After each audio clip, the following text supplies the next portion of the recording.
Hello again, my friends. Oh, welcome back to Leopard Street, back to the cellar. This one, I'm going to have a little look at what I've been up to over the weekend. I've got a lot more of the station working. I need to test it. I need to demonstrate. Well, I can demonstrate what I'm doing and how it's going to operate. So, let's have a look and see what we've been up to. This is Leopard Street. Okay, what we've got now. Didn't manage to get everything I wanted to do done over the weekend, but I did get a lot of it. This stuff in the front here, these are the uncouplers for board M, which is the board they're sitting on. Board N, which is the far one, just the little 2-foot stub board. Track is powered up and usable, as it has been for a while. The sole difference is I can now drive onto the rearmost track because you can tell by the N2 sitting on the rearmost track. Board M is now operational. It has its board controller. It has its lighting controller. The signal lights here are not yet operational. I ran out of 702 wire in orange. And I don't want to be using other colours as sort of temporary whatever. So they're in, they're not powered. Same with this one here, which has gone in. It's also not powered. The rest of them are working fine. The 4 points. So I've got the 5th point is on board M down at the end. L down at N down at the end. Isn't working yet, but it's wired up so trains can drive over it in the straight through direction. So I can't yet use the crossover. Yeah.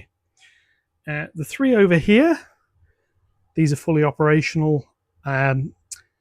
They've got the servos, they've got the servo controller. This board here, I fixed the block detection. I replaced the PCF 8575. So it's no longer reporting all sections are active when they're not. That now works. And I've fitted a temporary siding over here. This isn't stuck down. And it feeds off the point work. But, yeah, about 3 hours work on Saturday. This board came back up. I've got the point over here. This is now wired in and working and calibrated. And a few other little niggles have been sorted out on here. And then Sunday was about 4 hours work with board M. And it's largely done. I've got the holes are all in for the platform lighting. So there's 3 over here. There's one sort of bit in the middle of that. I've done the same on here. There's one here and there's one sort of here. Nothing in there as yet. Yeah, same with the uncouplers. I mean, these work. These are assembled. What I need to do is I need to glue a little piece of plastic over the side to stop that pin falling out, and then these can go in. Magnets are all glued in. The rest of the assembly's there. I was running out of time. So I've only got 3 of those built. I need to cut the brass rod for the rest. And at some point they're going to go in. When I realised I didn't have the wiring to do all the lights, so I wasn't going to get these signals set up, I sort of thought to myself, I'm not killing myself trying to get the uncouplers in. There's a bit more work. This board needs a load of uncouplers fitting anyway. Or those 8 are just for this board over here. So I'll take them out of the stand. Sorry about that. Have a little look. What we've got is one is going to go here. This is platform 1. Obviously the road is a bit longer. Goes down that way. This section is really a head shunt for the TMD. The platform starts about here. So there's an uncoupler here. This is so a train can be brought in and dropped. There is no uncoupler at this end because you can't actually drive a train into this road. Not off the main line anyway. You could reverse in and you can depart. So that's that. This road has one here. This is actually already fitted. This is the drop-off uncoupler, so a train can come in, coaches can be dropped in and dropped there. Well, that's good. And we come down here. There's no uncoupler on this. Again, you can't drive into this road, so it's not needed. This one, There's an uncoupler slot under here. It doesn't exist yet. There's a slot. You can see that track moving. That's me pushing my finger up underneath it. This is how a train can come in, uncouple, and there's a decent space. I mean, it sort of goes from there all the way along there. That's, how long is that? Let's have a little look. Even longer than that. Let's have a extend that again.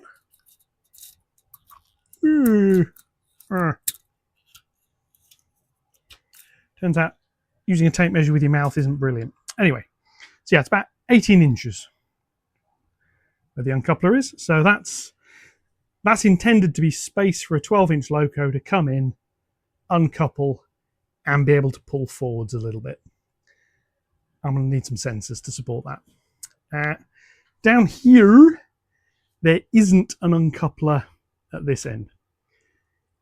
While I can depart from this road, the idea is I'm not going to be shunting coaches into this road, so I don't need the uncoupler. That's the theory.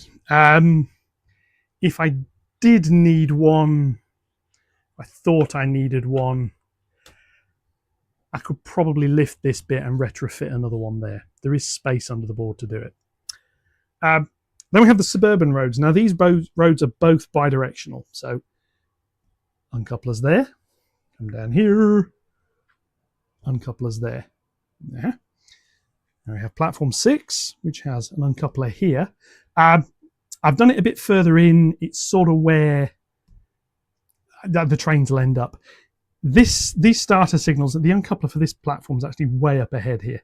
But the idea is it's KDs. I can uncouple there and push in a bit further. In practice, that should really have been down here, but yeah, whatever. Over here, there's then another one for the goods yard, which is there. So I've got 1, 2, 3, 4, 5, 6, 7, 8. And I've made 8 of them. This final board over here, which if we look underneath it, you can see the wiring is quite sparse. It doesn't even have the power feeds to it properly yet, just the track feeds. That has an uncoupler and a point and a bit of something. Somewhat inevitably, it's cat air. This point here doesn't have a servo connected to it yet. I need to order the block detection board for this. That's a job for the future. But then all of these points here are sorted out. So I have those 3 lines there will run into my coach sidings. And those 4 is the goods yard. The goods shed isn't going to end up there. I just sort of temporarily put it there. Right, that's a little look at what I've been up to. Let's test it out. I'll set up and I'll be back in a sec.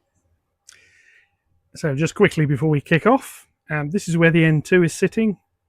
Block detection is working, and now all these platform roads are showing black. Nothing in there drawing current. Brilliant. I've only put the signals that are actually operational on here at the moment. I mean, there's a load up here that are virtual, but anyway, that bit works. So what we can do, spin around. The N2 is selected. I just need to move the camera carefully again. Come around here like so. So there she is. So let's have a little run down. Yeah, camera wobbling. A little run down to the end. She's relatively noisy still, but I think the N2 for testing. So she can go all the way down there, and then she can come all the way back.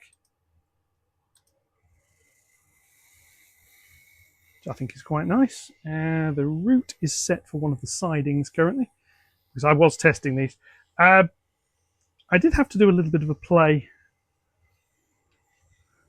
Come around down here.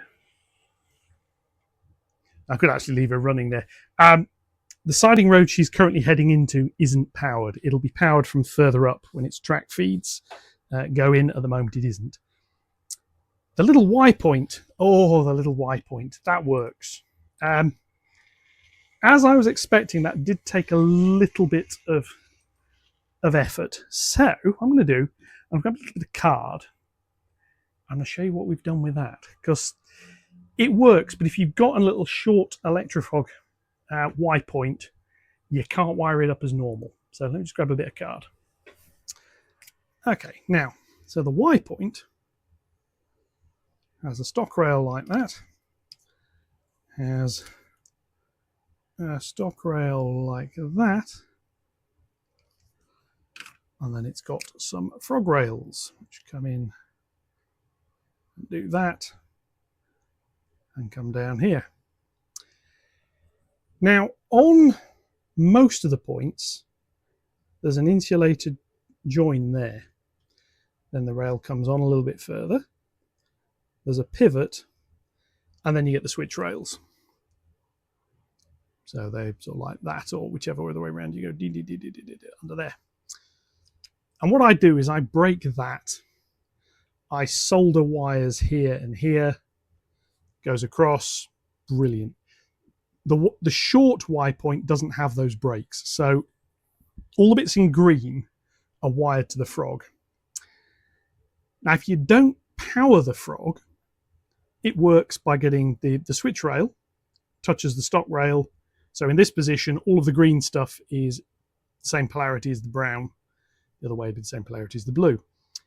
Problem is down here, this leaves quite a narrow gap between the stock rail and the switch rail. And if you've got a wider wheel, it'll just brush against that, slightly out of gauge, and you'll get a short circuit and it'll go, no. So what I've got is I have a wire that comes off there, and I have a wire that comes off there, and then there is the frog wire that comes off here. Brilliant. So we have a little look at what we do with that. Keep that one in mind. So normally what I do is I have a relay. I'll just find another color. Oh, pink. Pink will do. What pink will look like on blue card. Yeah, horrible. That's fair enough. And this has 3 contacts, and then it has a coil. Yeah, brilliant. And in the middle, it's basically like that. So that bit there can swing, connect to either. So I have the frog connects to the common. And in this situation, I have the brown. This is the normally closed. So in C. And then this one here is normally open, NO, goes off there.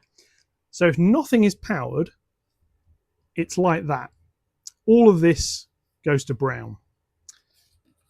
A bit of plastic out of the way. So I've still got the same problem. All I'm doing is I've got a relay powering this.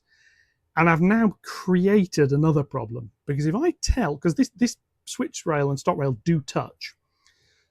So if I tell I want this point to change, and as you see, my points change quite slowly. It takes about a second. Well, in fact, it takes a second. That is what they are timed to do. So I say, right, this point's going to change, so the frog needs to go to blue. So I say, change. And the way I've done my code, that changes immediately. Straight away, that's a short circuit because it's still touching over here. Okay. What if we change it at the end? So, change at the end. So it comes over here, it touches this rail. Now we've got a short circuit. Then it changes polarity and then we're happy. And you go, yeah. So what I've done is I've wired this up a little bit differently. I've got 2 relays. So just draw up what we've got here. I've got one there and I've got one there. I'm going to draw them the other way round to each other. Like that. And they've both got coils. So I have my frog wire, comes in from the point,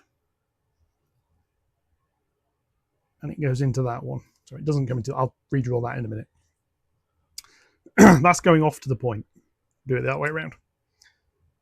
Over here, I have a blue wire that comes in.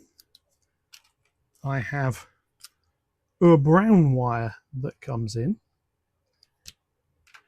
And I've got the frog wire from here.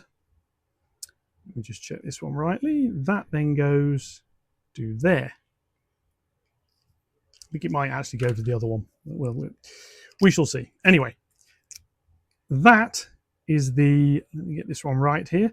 That is the normally closed Normally open isn't used. So I've now got two relays. I've got this first one switches the polarity. The second one turns the frog on and off. So I have a little bit of code that says, right, I'm going to change the point. The first line of that code is disconnect the frog. So the frog is no longer connected to the, is not powered via the green wire. It's still powered by touching the rail. Okay, fine. The point then moves. At some point it breaks contact and the frog goes dead. Comes over here, makes contact with this rail, and it goes live via the rail contact. The code knows when the point has finished. When the motor's finished moving, it goes, oh, I've finished. And it turns this relay back on, so that powers up. So there's never a short circuit. It's now a 3-position switch in effect. It's connected to brown, connected to blue, or connected to neither. And when it's connected to neither, it can touch whatever it wants up here. It doesn't matter. And this is why, we'll have a little listen in a sec, you'll hear it clicking in a slightly different way. So let's go and have a listen to that. Right, so here we are back at the layout with the points. Now if I just put that actually there, what I'll do is move one of these. And if you listen, you'll hear what it sounds like. If I change that one. Now hopefully you can hear the click and the little noise from the servo. Now that click is the polarity relay switching the moment I tell the point to change. And it can do that because, as I said, if we come over here, there's insulating joins here. So these switch rails are always electrically connected to the adjacent stock rail anyway. So what it does to the frog makes no difference. It's not electrically connected. Now we go to the Y point. I shall relocate this. You may hear something a little different. I'm only changing the Y point here. So if you hear that, there's 2 clicks. Now to start with, the polarity relay changes and the frog relay switches off. And when it finishes, it switches back on again. What I'm going to do now is run my little friend, the N2, over it. And I'm just going to move a light out of the way on my desk so I can get at the mouse. So here we are. We need to go into reverse. And this will go over into where the carriage sidings are.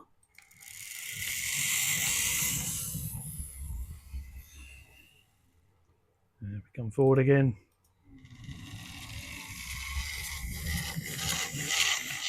The old mainline N2 there making a bit of noise. If I then say go the other way, change one of the other points as well, and we come back.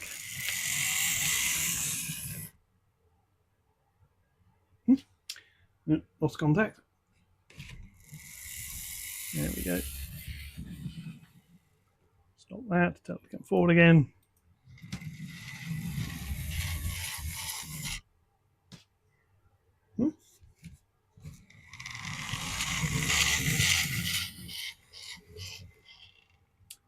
Okay, let me just rattle that point again.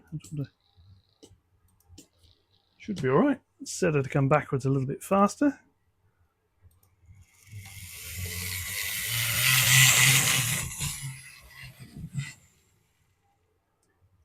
And straight forwards a bit faster again. Yeah, loud. I probably just need to clean the rails over here. And this has all obviously had work done to it. And I can see the rails are moving. So if I press these down, you might be able to see they move up and down a little bit. I will at some point do an episode on things I have learnt by making Leopard Street. One of them is I didn't stick the cork to the XPS all the way over, or the XPS to the plywood all the way over. I just sort of smudged it around the edges and put some splodges. Yeah, it's not necessarily gone brilliantly. Let me just bring her back again. And see how well this works.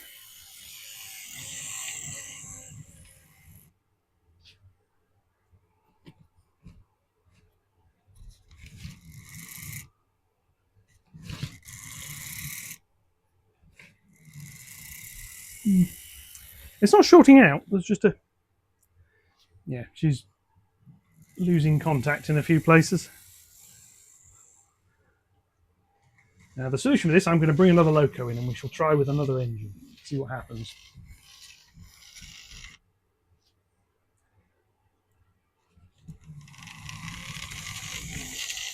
Yeah. Right, so I shall bring her back out the way and we shall try with something else. Okay, J52 and the 2 Palethorpe sausages vans at the ready. Here we go. Now these vans now have KD couplings, which I'm hoping is going to make a big difference to them.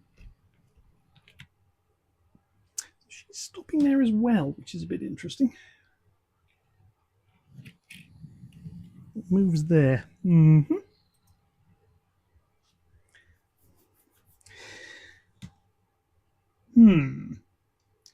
I find myself wondering whether I've got that frog relay connected backwards currently. In fact, I strongly suspect I have. Just purely because I suspect the frog isn't currently actually powered if I move this off here. Well, the way to test that is to use the multimeter. Now, what this means is I may be generating a short circuit, although only briefly. So I'm going to put this in continuity. I'm going to turn the track power off.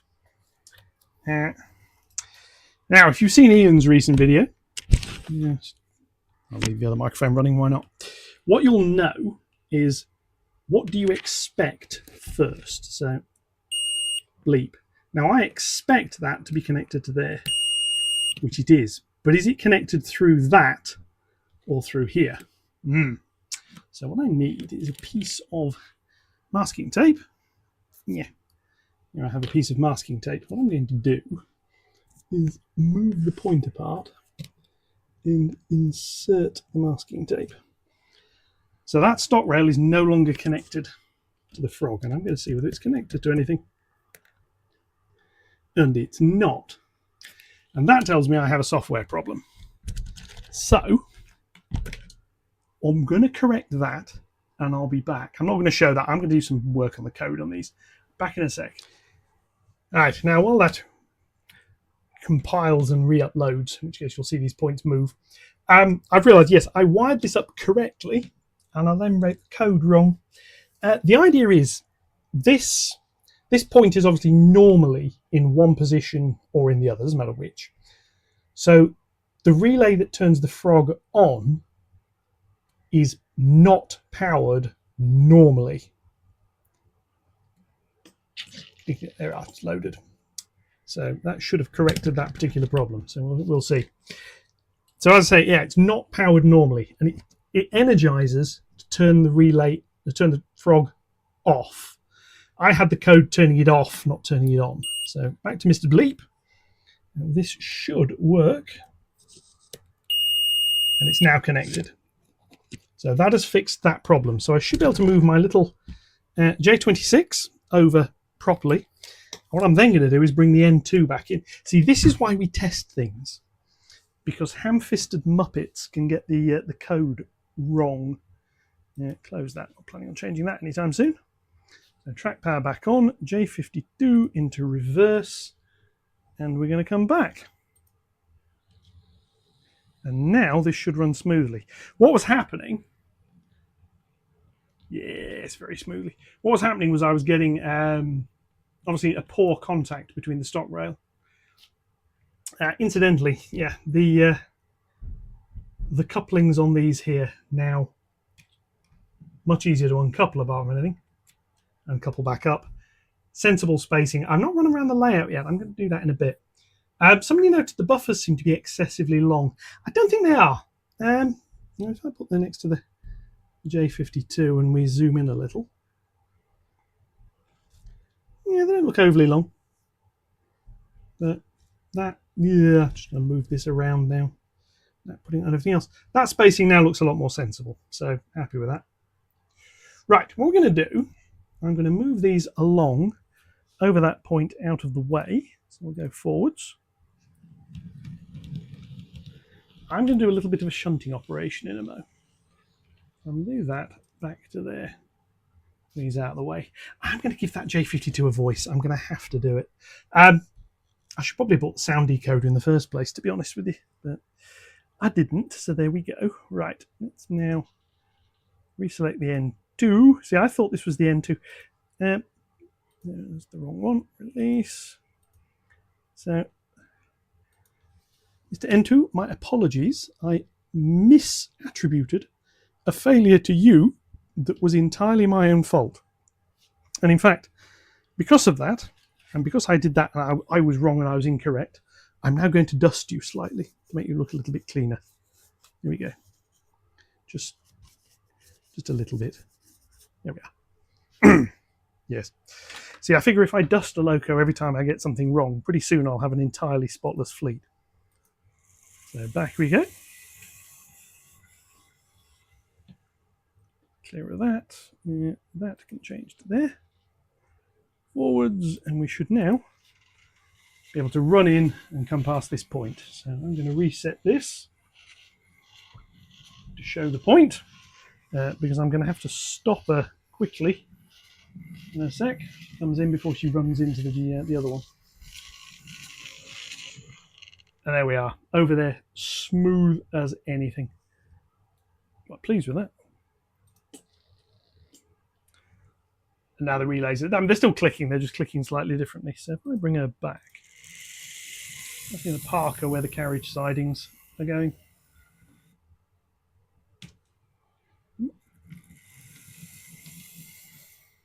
And that is a track problem there. I had to lift these rails again to modify the point. There is now a slight bump there. What I'm probably going to do is next time the board's apart is file the ends of these rails down just very slightly. I know you're not supposed to file rails, but I'm going to. Right, now, experimentation. So the first job I want to do is try out the other siding. So I need to use both shunting engines and they need to cooperate. So, Mr. J52 and Mr. Bucky, your job, and you don't get a choice in this, is to put the wagons you've both got onto the goods shed siding. So, how are we going to do that? Well, the first thing we're going to do, because I'm going to be doing this as a shunting operation, because I can, is Mr. J52, you need to come backwards. Because you need to get off that road. What I'm going to need to do is put the J52 at the far end, but with the wagons the other side of her. So she's going to come back. Let's just check we are set up to do that. And she's going to put the wagon. She's basically going to put the wagons on this road because I don't have to move the camera too much to do that. And then she's going to get out of the way. So another point to change. J52 into reverse, and she'll come back. Now, Kelly noted tank engines can run either way. So one thing that I'm going to do is when Bucky comes in, I'm going to turn Bucky round. I'm not going to use a turntable, I'm going to do it manually because I'm lazy. And the idea is, here we come, bring in these wagons. The idea is then I've got a shunting engine pointing in each direction because quite frankly I might as well have. There she's rumbling forwards. She will appear shortly. I'm not apologise if anybody feels insulted with that. I've just called them shortly. There we are, never mind. Here we come. So she's going to come in here like this. And this is how these tracks are going to work. We're actually going to do a little bit of operating with these two. I don't have, or I don't think I have, I need something. I need a piece of card. I need something I can use as an uncoupler. I'm going to use a piece of cardboard like this that I can do that with and do that. Right. So she now needs to go down to the far end. And this is how these things are actually going to play normally. I'm going to be using a bit of tag teaming here. I could use one locomotive and run around when the run around works, which obviously at the moment it doesn't because I haven't built it yet. But we shall see. So I'm going to put the J52 down that far end. And then I'm going to bring Bucky in with her wagons. Or his wagons, whichever it is. We shall see. There we are, driving nicely over that. So yes, I was creating a short circuit momentarily Not long enough to trip out my DCC system, thankfully.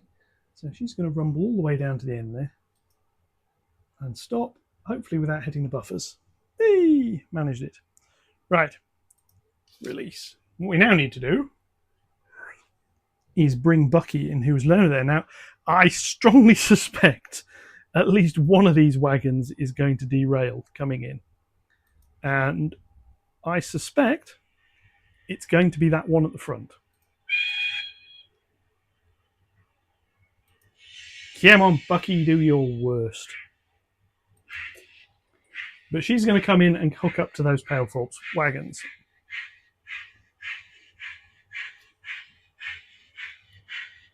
Speed up a little bit. And I checked on the pre-release date for a couple of my new pre-orders earlier, and by the sound of it, both of them are towards the end of the year, early next year. I've got some of the Evolution Wave 3 coaches on order, and I've also got a there we are, derailment. I've also got a C12 on order, which I think will be quite nice. So should try this again. And at some point, I'm going to be putting another order in to AliExpress, which is going to include more wheels. And then my other little... I'm taking this one off. My other little wagons that need replacement wheels will get them.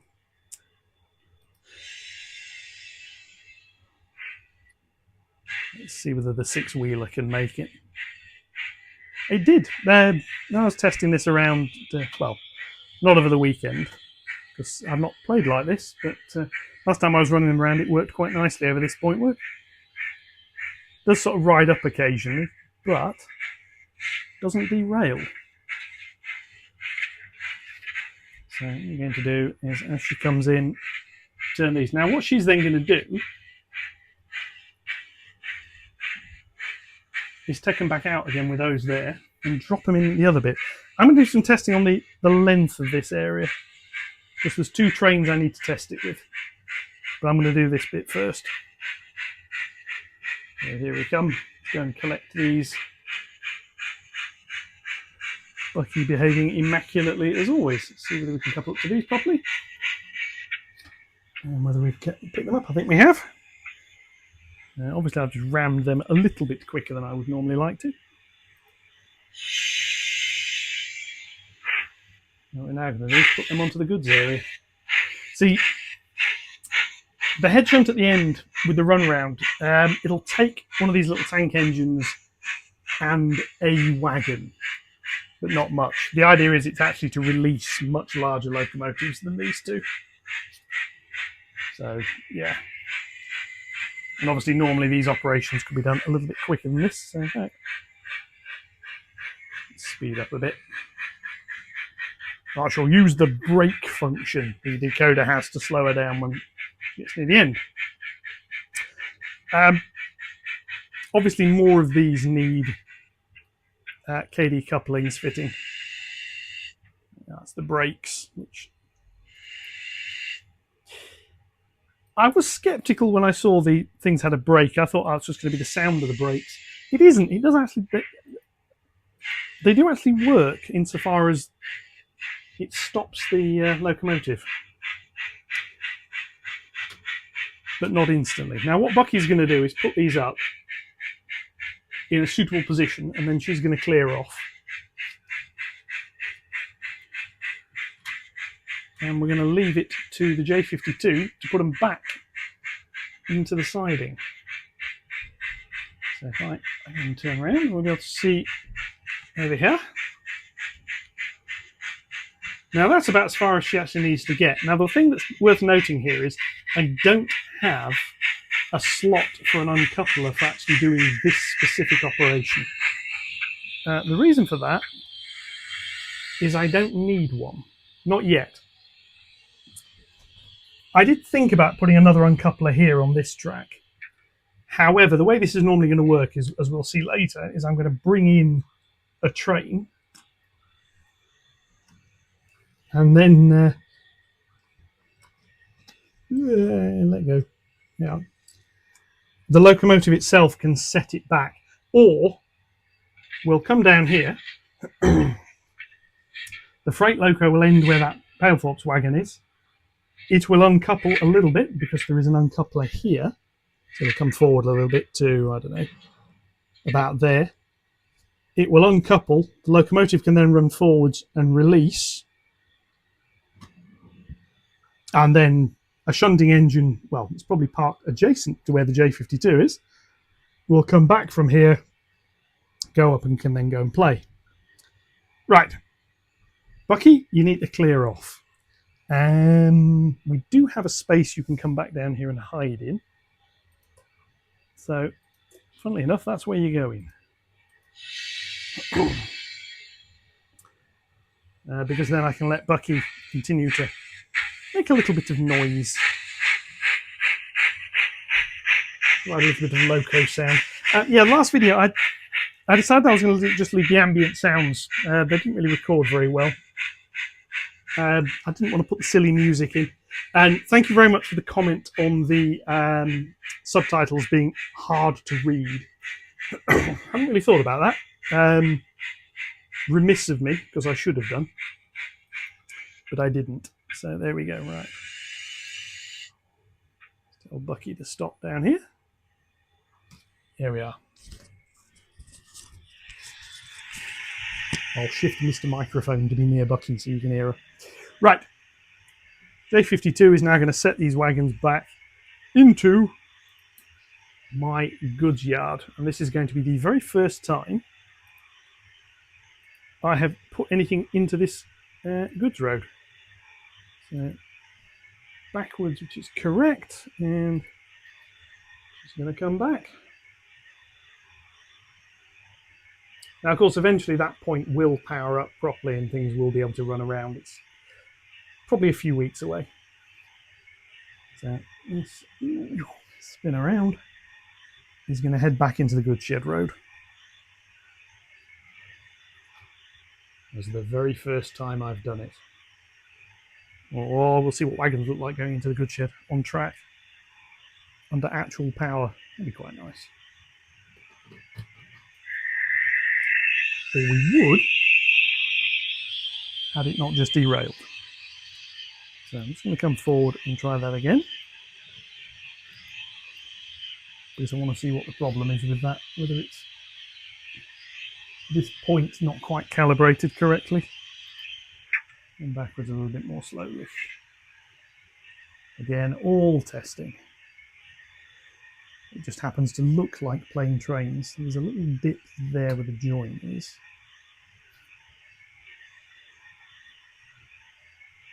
And this time she's done it. So that's...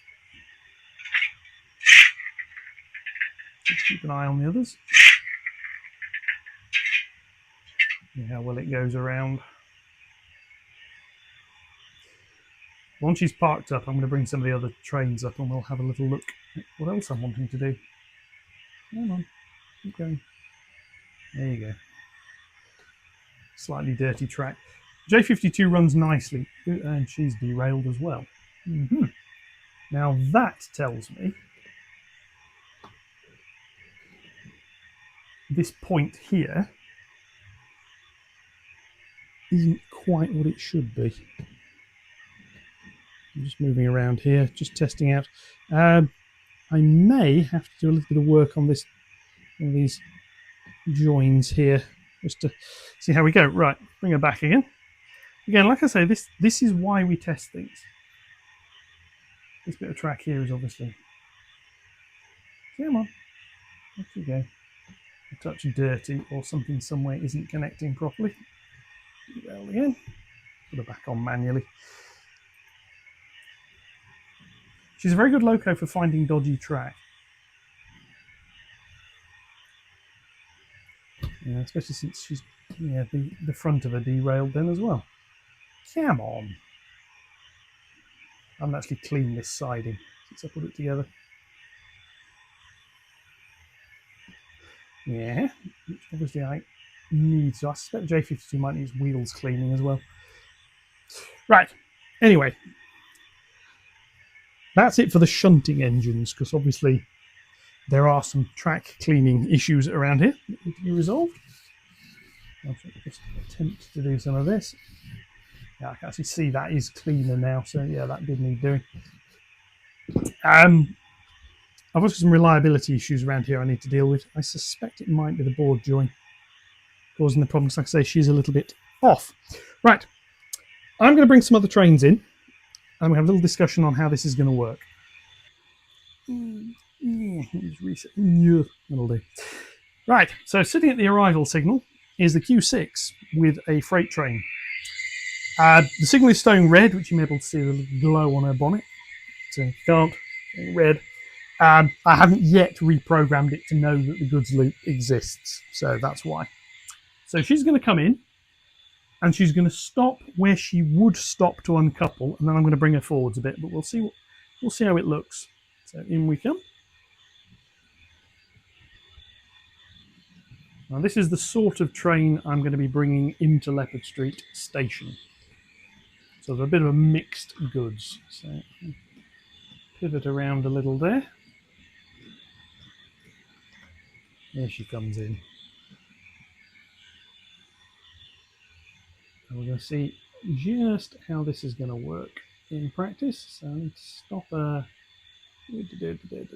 about a little bit further. I'm just going to get a rear coupling over that uncoupler. So about there. So, as you can see, she's in. That is where she would uncouple. She'll roll forwards, and then a shunting loco would take over. And if we look back here, we can see she's not cleared the Y point. Don't care, that's for coaches. She's also not cleared this one. So this length of train, which is 10 wagons and a van, can't quite come in and back down onto this siding, siding 4. Not a huge problem. That's the sort of length train I'm going to be running. Maybe it's slightly shorter than that. I'm usually going to have 9 wagons coming here, 3 triples. But if needed, she could back down to where Bucky is, as long as she's cleared this point, which she has by a good distance. That's fine, because she could back down into there. That will eventually be a long siding. It's going to go around. There's going to be some coal stuff at the end, but there's going to be at least 3 and a bit foot of just head shunt type siding that she could set back into. Now, obviously, if I wanted her specifically, this freight locomotive is going to back the train in, I've got about another 12 inches of train at the other end. So if I drag her forwards a little bit further,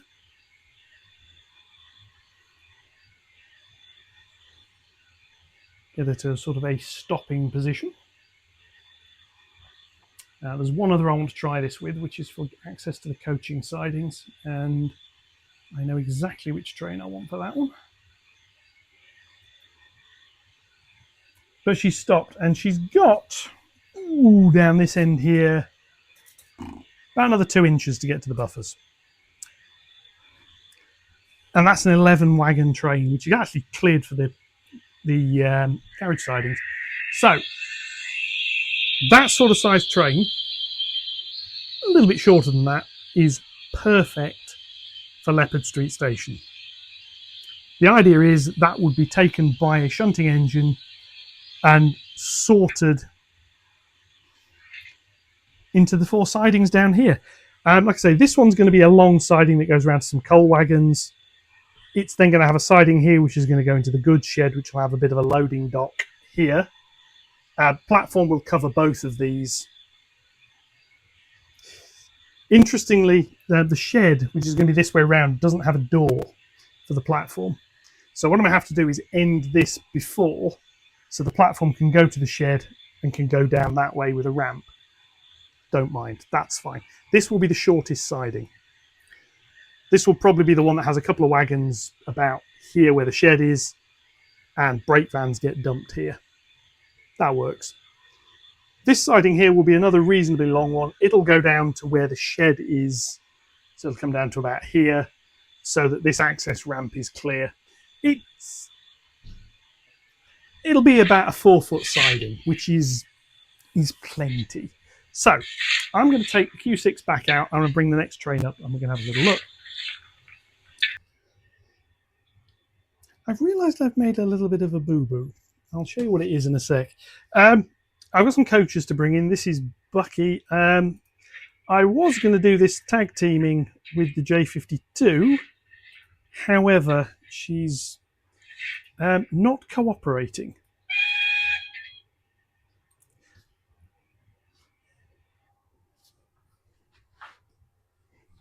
And for some reason, Bucky keeps turning her sound off.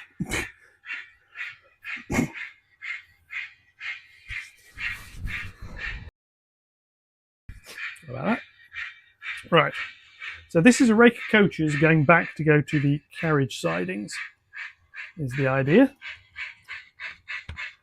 Now, in terms of the space this occupies, the shunting engine can be on either end, because obviously the total length doesn't change.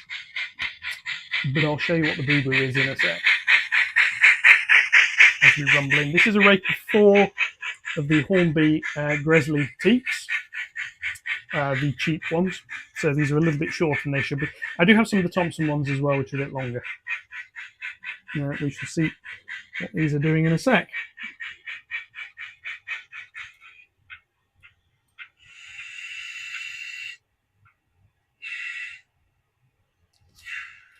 So, the boo-boo, remember I mentioned I thought about putting an uncoupler there? I do actually need it. Because if I don't have an uncoupler here, I can't use the carriage sidings.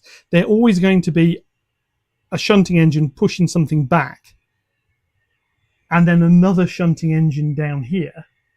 Same way I'm going to be using the goods yard to couple up and push them forwards into the sidings. However, what you can see here is she's cleared the point at that end, and there's bags of space at that end. Now, that means a shunting engine can fit at that end. It also probably means the Thompson coaches, which I'm going to bring up in a sec, which are longer, will also fit. So I'm going to bring those up. I'm going to put them on the adjacent road, and we'll have a little look.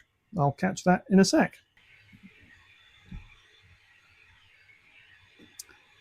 Okay, so this is the other rake of coaches. Spike and Scotsman occupying the incoming roads. These are the Thompson coaches, so they're a little bit longer. As we come along here, assume these are on the rearmost track. There is still space at that end for a shunting engine, which is all that really matters.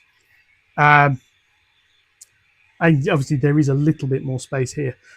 Yeah, I am going to have to put, let the camera down slightly. I'm going to have to put another uncoupler here. It's not going to be too hard to do. It's just going to be lifting this piece of track. Yeah, I'll leave the points in. I'll just have to lift this piece. And then I can buzzy saw the appropriate hole on whatever places over and put the track back down. Yeah, just want to have to remember. Point motor. I'll have to make note of where it goes. The point motor is this side, so I'll have to make a note of where the space. It might have to be a little bit further along. The alternative is it could be a little bit further down, because like I say, the coaches are going to play tag team, so I could put the uncoupler anywhere, basically. Just need to have a think about that. All that's going to give me is the ability to get trains, and this coaching rate is, let's have a little look how long this one is. Persuade my tape measure to work properly. About 42 inches long. That rake of the Thompson ones, and that's basically the longest rake of coaches I'm going to have here. I'm not going to have longer, so that's all the coach sidings are going to be designed to take. Anyway, that's probably it for this one. I've got a J52 I need to have a little look at the wheels on. But that's what I've been up to over the weekend. I've got this section. This board here is now wired in and working. Near future is that end board. Obviously I can drive trains on it. I want to get that point working because I want to be able to run around things. All this stuff with the uncouplers, yes, it matters. Doesn't matter immediately. None of my coaches have got KDs fitted, so yeah. And it'll probably be a little while before they do, so I'm not too fussed about that at the moment. I shall carry on using a cardboard stick to uncouple things with. But that's it for this one. So yeah, as usual, likes, comments, shares, etc. I do try and read them. More than welcome. Thinking about it, yeah. Did I get the J52 sorted out? I do actually have the N2. I did actually get the N2 specifically to use as a station pilot. Before I saw the other logos, it was rather nice. Anyway, and I'll see you all in the next one. Thank you very much for watching, and goodbye.